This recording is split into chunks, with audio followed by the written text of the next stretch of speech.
Salam saudara-saudara yang terkasih dalam Kristus. Semoga kabar saudara-saudara semua selalu sehat dan selalu ada dalam pemeliharaan kasih Allah di tengah pandemi ini. Saudara-saudara terkasih, sebentar lagi kita akan merayakan Paskah. Merayakan Kristus yang bangkit dari kematian, mengalahkan kuasa maut.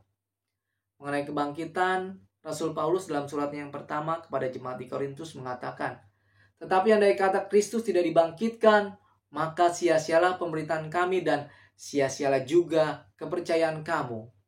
Ya, jika Yesus tidak bangkit, maka sia-sialah iman kita kepada Yesus Kristus.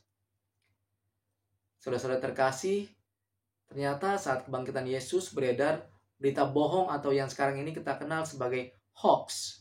Berita bohong tersebut mengatakan bahwa Yesus tidak bangkit dari kematian, tetapi murid-murid Yesus telah mencuri jasad Yesus lalu mengatakan bahwa ia telah bangkit. Berita bohong ini direncanakan oleh imam-imam kepala dan orang-orang Farisi yang bekerja sama dengan Pilatus dan para prajurit.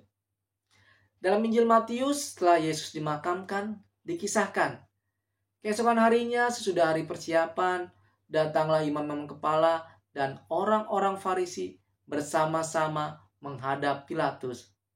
Dan mereka berkata, "Tuan, kami ingat bahwa si penyesat itu sewaktu hidupnya berkata, 'Sesudah 3 hari, aku akan bangkit.'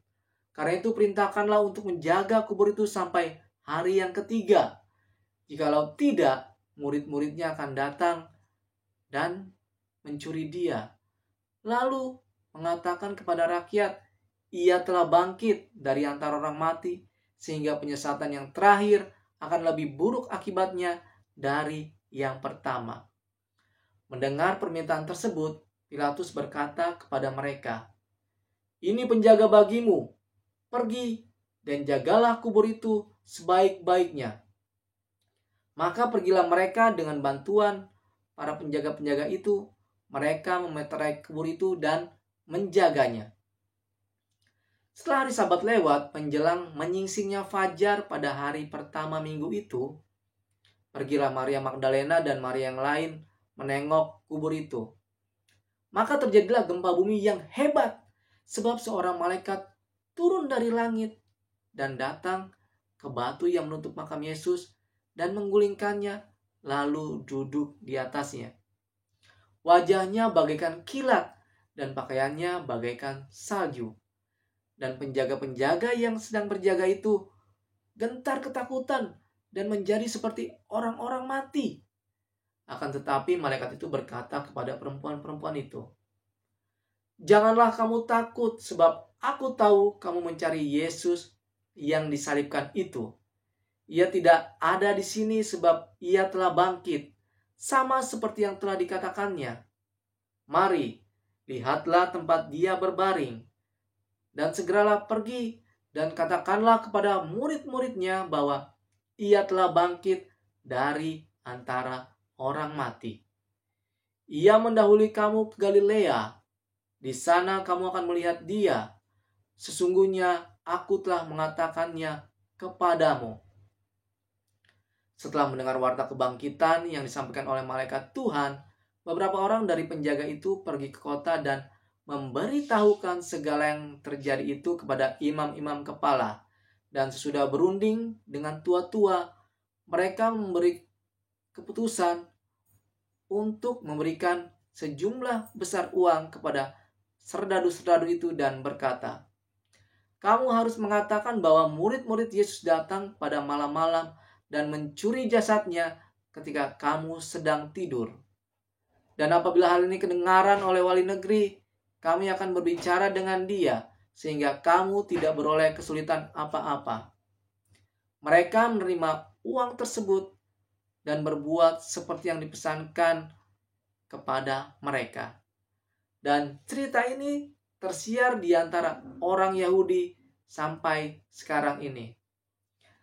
Saudara-saudara terkasih, sebuah ironi, imam-imam kepala yang mendengar kesaksian tentang kebangkitan Yesus dari para prajurit bukannya percaya kepada kebangkitan Yesus, tetapi mereka malah membuat cerita bohong dengan mengatakan murid-murid Yesus datang malam-malam dan mencuri jasad Yesus ketika para prajurit sedang tidur. Bukan hanya membuat berita bohong, mereka juga membayar para prajurit tersebut untuk menyebarkan berita bohong tersebut. Kebencian imam-imam kepala dan orang-orang Farisi kepada Yesus sungguh telah menutup mata, telinga, dan hati mereka untuk melihat kebenaran kebangkitan Yesus. Benarlah apa yang dikatakan Yesus tentang mereka. Sekalipun melihat, mereka tidak menanggap. Sekalipun mendengar, mereka tidak mengerti. Pilatus yang seharusnya dapat melihat mana yang benar dan mana yang salah, malah terlibat persengkokolan dengan imam-imam kepala dan orang-orang Farisi dan mempergunakan kekuasaan yang dimilikinya untuk membantu mereka menyebarkan berita bohong tentang kebangkitan Yesus. Para prajurit yang bersama Maria Magdalena dan Maria yang lain yang menjadi saksi ketika malaikat turun dari surga mewartakan tentang kebangkitan Yesus. Para prajurit ini bukannya mewartakan kebangkitan Yesus, malah sebaliknya. Karena dibayar dengan sejumlah uang oleh imam-imam kepala, mereka menyebarkan cerita bahwa murid-murid Yesus datang pada malam-malam hari dan mencurinya ketika mereka sedang tidur.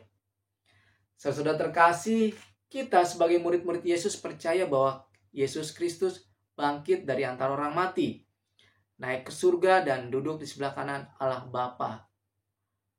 Para murid, Maria Magdalena dan beberapa murid, serta Paulus ini yang awalnya adalah orang yang sangat membenci Yesus dan sekaligus menjadi pemburu orang-orang yang percaya kepada Yesus. Mereka adalah saksi-saksi bahwa Yesus hidup. Saudara-saudara terkasih, dalam video selanjutnya saya akan mengajak saudara-saudara semua untuk melihat bagaimana perjumpaan para saksi kebangkitan dengan Yesus yang hidup. Semoga video ini dapat memberi sedikit inspirasi untuk kita semua. Semoga kita selalu diberkati oleh Allah. Salam.